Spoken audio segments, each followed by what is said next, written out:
सुप्रभात प्यारे बच्चों। कक्षा +1 का पोल साइंस का कक्षा +1 का ज्योग्राफी का जो हमारा चैप्टर चला हुआ था, संरचना और भू आकृति विज्ञान, इसके बारे में हमने पिछले पीरियड में पढ़ा और प्रायद्वीपीय भारत के बारे में जाना कि प्रायद्वीपीय भारत का क्षेत्रफल कितना है, उत्तर से दक्षिण दिशा में कितना है और पूर्व से पश्चिम दिशा में कितना है, क्या क्या भू आकृतियाँ हैं इसकी, इन सब बातों के बारे में हमने जाना। तो आगे है हिमालय व अन्य अतिरिक्त प्रायद्वीपीय पर्वतमालाएं।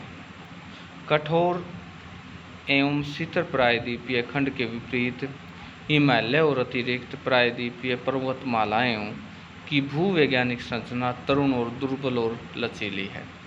ये पर्वत वर्तमान समय में ही भी बहिर्जनित और अंतर्जनित बलों की अंतर्क्रियाओं से प्रभावित है।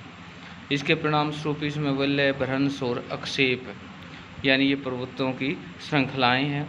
इन पर्वतों की उत्पत्ति विवर्तनिक हलचलों से जुड़ी है। तेज बहाव वाली नदियों में अपर्वतित पर्वत अभी भी युवावस्था में है। गार्ज वी आकार की या यू आकार की घाटियाँ कैसी होती हैं, जो अपर्दन के कारण के एक्सपेरियाएँ जलप्रपात इसका प्रमाण है। सिंधु गंगा ब्रह्मपुत्र का मैदान। भारत का तृतीय भूवैज्ञानिक खंड सिंधु गंगा और ब्रह्मपुत्र नदियों का मैदान है। मूलतः यह भू अभिनति गर्त है, जिसका निर्माण मुख्य रूप से हिमालय पर्वत माला निर्माण प्रक्रिया के तीसरे चरण में लगभग 6.4 करोड़ वर्ष पहले हुआ था। तब से इसे हिमालय और प्रायद्वीपीय से निकलने वाली नदियां अपने साथ लाए हुए अवसादों से पाट रही है। इन मैदानों में जलोढ़ और औसत गहराई 1000 से 2000 मीटर है। ऊपर लिखित वृत्तांत से पता चलता है कि भारत से विभिन्न क्षेत्रों में भूवैज्ञानिक संरचना महत्वपूर्ण अंतर है। इसके कारण दूसरे पक्षों में जैसे धरातल और भू आकृतियों पर दूरगामी प्रभाव पड़ता है।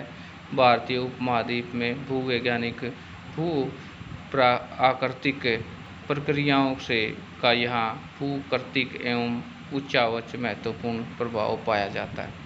भू आकृति कैसी पाई जाती हैं? भारत में किसी भी स्थान पर भू आकृति उसकी संरचना प्रक्रिया और विकास की अवस्था का परिणाम है। भारत में धरातल की विभिन्नताएं बहुत महत्वपूर्ण है। इसके उत्तर में एक बड़े क्षेत्र में उबड़ खाबड़ शीतलाकृति है। इसके हिमालय पर्वत में श्रृंखलाएं हैं, जिससे अनेक चोटियाँ, सुंदर घाटियाँ व महाखंड है। दक्षिण भारत में एक शीतल परंतु कटापटा पठार है और यहाँ प्रोदित चट्टान और कंगारों से भरमार है।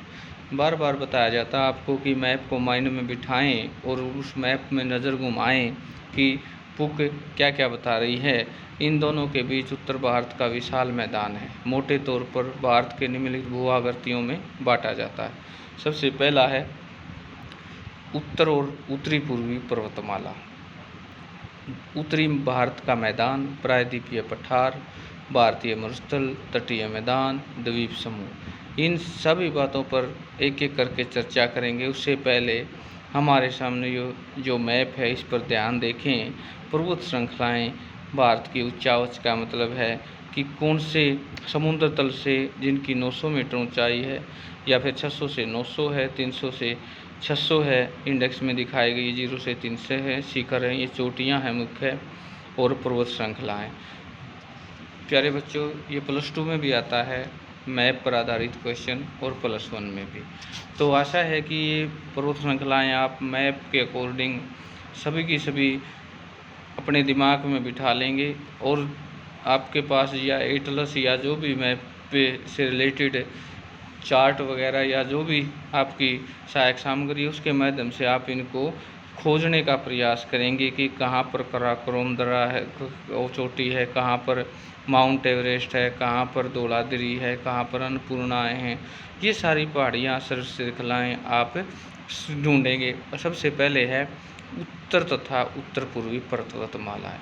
इनके बारे में हम विस्तार पूर्वक अगले पीरियड में करेंगे। आज के लिए इतना ही कि भारत की भू आकृतियों को कितने भागों में बांटा गया है हिमालय और अन्य प्राकृतिक पर्वतमालाएं किस प्रकार से हैं और भारत की जो मुख्य पर्वत श्रृंखलाएं हैं, इस मैप के आधार पर इनको आप खोज कर दिमाग में बिठाने की कोशिश करें।